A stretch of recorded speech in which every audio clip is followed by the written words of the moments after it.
তো দেখো বন্ধুরা, আজকে সকালে জলখাবারে আমার পান্তা ভাত। এখানে একটু কাঁচা সর্ষের তেল লবণ নিয়েছি, আর এখানে দেখো পেঁয়াজ লঙ্কা সর্ষের তেল লবণ দিয়ে চানাচুর মেখেছি, আর এখানে ডিমের ভুজিয়া করেছি পেঁয়াজ লঙ্কা দিয়ে ঝাল ঝাল করে। তো অনেক দিন এই যে এই পান্তা ভাতটা কিন্তু আমার খাওয়া হয়নি। তো বরমশাই তো একদমই পছন্দ করে না আগের দিনের ভাত।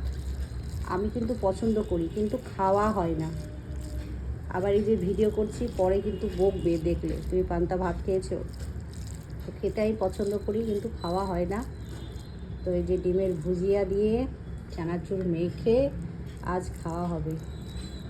আমি তো পান্তা খাচ্ছি, আর বরমশাই খেয়ে গেছে দই খই কলা আম এসব খেয়ে গেছে সকালে জলখাবারে। ছেলেকে দিতে গেছে, আর ছেলেকে টিফিনে করে দিয়েছিলাম এগ চাউমিন।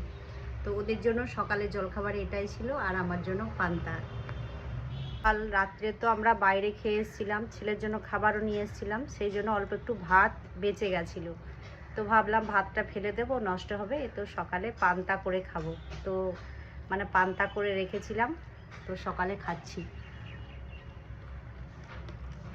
সকালে জলখাবারে। কবে যে খেয়েছি এই পান্তা ভাত আমার মনেও নেই। আমি কিন্তু খেতে খুব ভালোবাসি। আর আলাদা করে পেঁয়াজ লঙ্কা নিয়ে নিই, যেহেতু চানাচুরে দিয়েছি তাই আর কি আলাদা করে আর পেঁয়াজ লঙ্কা নিই নি। তোমরা পান্তা খেতে কারা ভালোবাসো একটু কমেন্ট করে জানাবে। আমার তো খুব ভালো লাগে, কিন্তু খাওয়া হয় না। এমনিতেও শরীরের জন্য খাওয়া হয় না, বারণ। আবার বরমশাইও পছন্দ করেন না এসব পান্তা খাওয়া।